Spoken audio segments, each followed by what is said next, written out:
สมัยพี่น้องตอนนี้เพิ่นกำลังเตรียมจะยกยอดโซฟาขึ้นสู่ยอดสูงสุดของโบสถ์ทั้งด้านเทิงพี่น้องทั้งหลังข้าพเจ้าตอนนี้เก็บวิวเก็บพิธีกรรมให้พี่น้องเบิ่งก่อนสุดอลังการพี่น้องสุดอลังการงานสร้างเลยนะเมื่อกี้ในแห่มาแล้วพี่น้องแห่มาเลยตอนนี้กำลังจะเตรียมยกยอดโซฟาขึ้น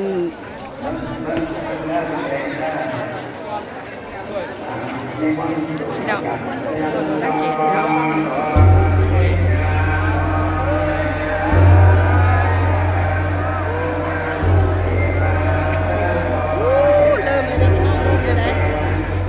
๋ยวเริ่มแล้วพี่น้อง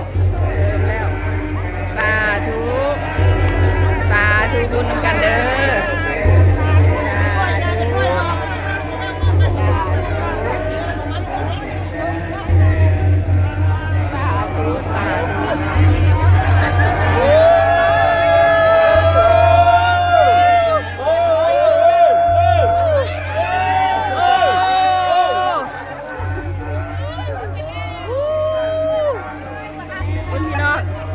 ขึ้นไปแล้วพี่น้องขึ้นไปแล้วสุดยอดเลยสุดยอดขึ้นอยู่ยอดโซฟาพี่น้องเป็นยอดโซฟา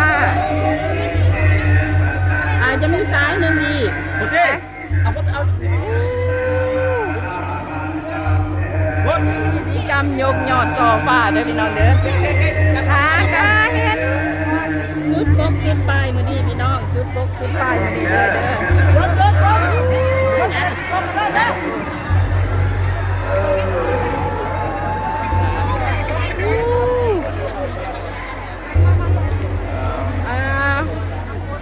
อันน่ะย่างอีกเลยเนาะ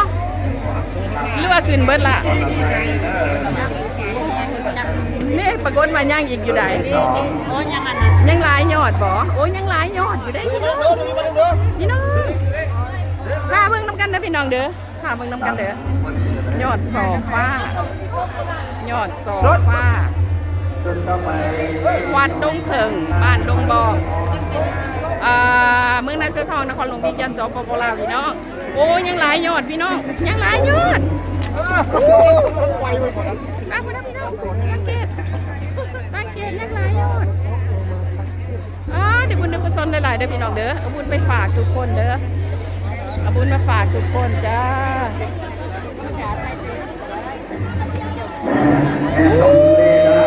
คุณอาโปยเงินลงมาเต็มเพิ่งคุณอาพี่น้องสุดยอดเลยงานนี้สุดยอดโอ้ยเล่นเลยทุกคนเด้อ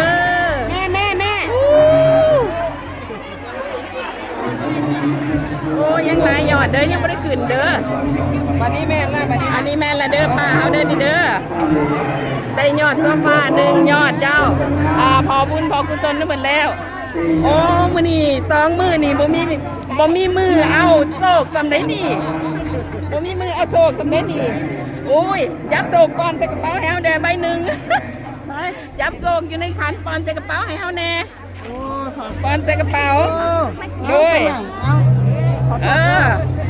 พี่น้องเพิ่นจะเอาโศกปอนใส่กระเป๋าให้เลยโอ้สาธุสิทธิพิเศษพี่น้องสิทธิพิเศษ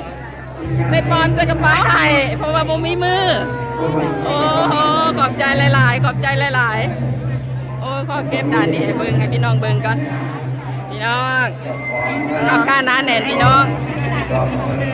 ทุกคนมีบุญเบิ่งหน้าตาซัดซื่นแจ่มใสเต็มเปี่ยมเลยพี่น้องเอ้ยโอ้สุดยอดอลังการเด้อมาเด้อเอาบุญนำกันเด้อด้วยพี่น้องยอดโซฟายังบ่ได้ขึ้นลายเบิดได้จะขึ้นจะละยอดจะขึ้นจะละยอดยิ่งร่วมกับมองเลยผมก็ยังไม่มีการงานสร้างเนาะ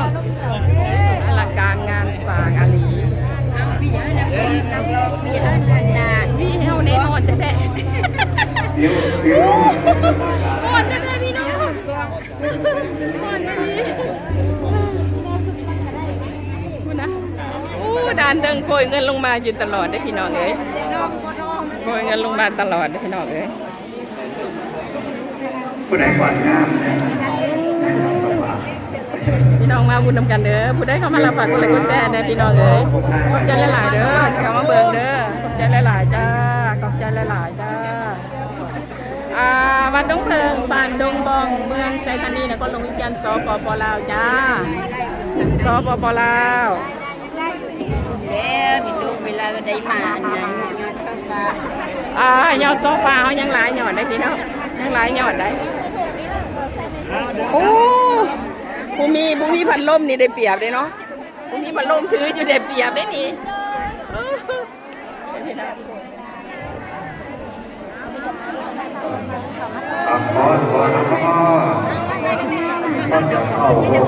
ยอดโซฟานี่ยังจะขึ้นต่ออยู่ได้พี่น้องยอดโซฟา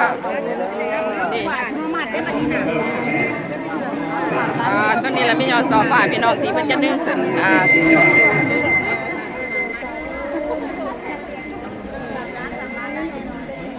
ย่าทานครูบาอันนั้นดึงขึ้นนี่เป็นดึงขึ้นสู่ยังดึงยอดโซฟาขึ้นสู่ยังนี่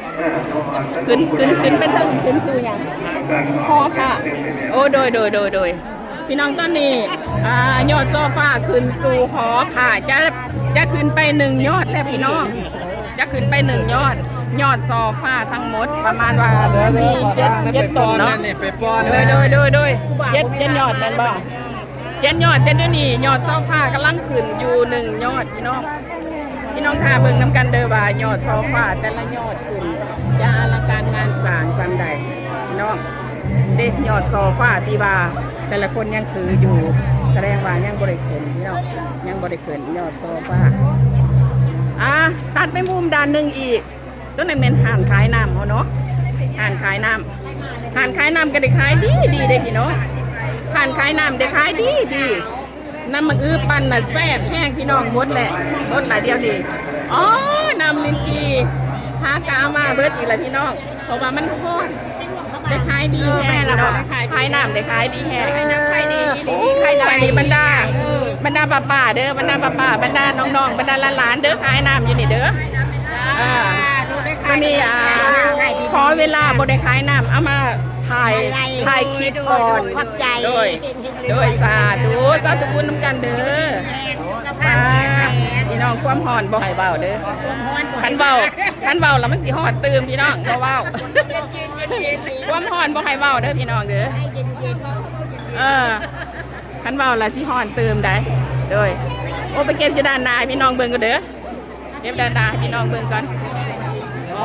โอ้อย่าตีนกันมาดึงมานี่มาพี่น้องเตรียมยอดโซฟาเตรียมยอดที่2จะขึ้นได้พี่น้องเตรียมยอดที่2ได้จะมาอยู่จุดสุดยอดที่ให้พี่น้องเบิ่ง